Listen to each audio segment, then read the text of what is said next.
This video is for high school basketball players who are going into their senior year and who want to play college basketball. It's a couple tips.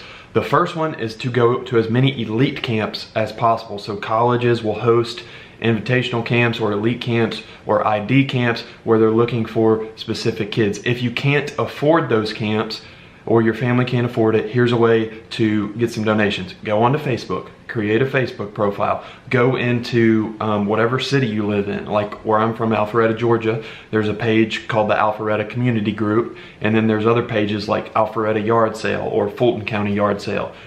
If I was a player and I was going into my senior year and I wanted to go to an ID camp this summer, I would make a Facebook profile, go into those pages, those groups, and I would make a video asking for support. I would say, hey, my name is Mason Waters, I'm a senior at this high school, I want to play college basketball, and a way to get in college basketball is to go to ID camps. I'm trying to raise money for that. Does anybody in this group have any odd jobs around your yard, around your house that you could pay me to do? Or if you would just like to make a donation, here's the link to sign up for the camp, and if we can get me signed up, something like that. I would suggest not asking for cash because people are less likely to donate something when they just hand over cash unless you're working for them. But if you're just asking for cash donations, it might work. But if you can send a link that says, hey, if you can just donate and sign me up here, then I can get in. Then they know that the money is going towards what you're saying it's going to. And you shouldn't expect people to trust you anyway if you're a random internet stranger asking for money. But if you give them that direct link, it might help a little bit. Then, another part is when you're sending a message to a college coach, and I've gotten DMs on Twitter before, on Instagram, of kids looking to get recruited, don't just send your highlights or don't just send a video of you dunking, because from the perspective of a coach who gets a message like that, they're like, okay, he just dunked, but, or okay, she just made a 3-point shot, but who are they? Where are they from? What are their grades? What high school do they go to? How old are they? How tall are they? All that kind of stuff. So if you're going to DM a college coach, one, make sure you explain who you are, explain what school you go to, explain what city you're from, mention your GPA and test scores, mention your team record, mention what classification you're in, and then say, you know, coach, if you're interested, here's some highlights of me. Mention your height, your position, and all that kind of stuff. And then in terms of all that, also make sure that your social media is clean. Make sure that your name is clearly in your bio, because like I said, Flyboy987, I don't know who you are if your name's not on there. Take away all the crappy posts that are showing you doing stupid stuff. If they're on there, clean it up.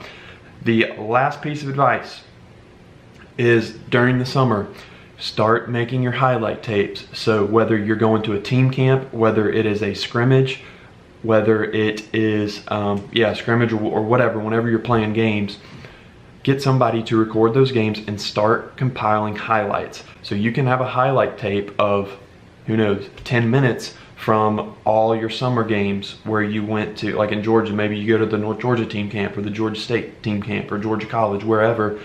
Have your coach and a parent, somebody record it, and then get that film and start chopping up your own highlights so that you can send those out at the end of the summer. Also, when you are uploading your highlight tape, put timestamps. If you're uploading it to YouTube, put timestamps in your video description. So what I'm talking about is, I'll just show you a screenshot of what I'm talking about. So this means you divide up your video into different plays. So this is a screenshot I took. It's just an example. Let's see if we can pull it up. Sorry for the ring there. But if you can see, it's like, you know, 0 minutes to 2 minutes and 17 seconds. That's all your 3-point shots that you made. And then from 2 minutes and 18 seconds to 4 minutes and 2 seconds, that's all your passing and playmaking skills. Then from 4:03 to 6:12 is sequences of defense to offense. Then you got a minute of defense clips, and then you got a minute and a half of dunks, and then you got 52 seconds of rebounds.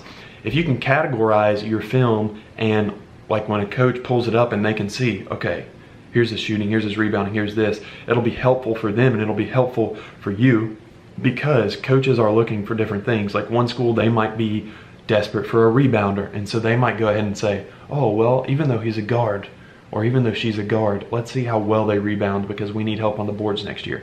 Or, gosh, we were terrible at 3-point shooting this year. This is I don't care if they can pass or what, we've got passers, but we need a 3-point shooter, so I'm gonna click on 0 minutes to 2 minutes and 17 seconds.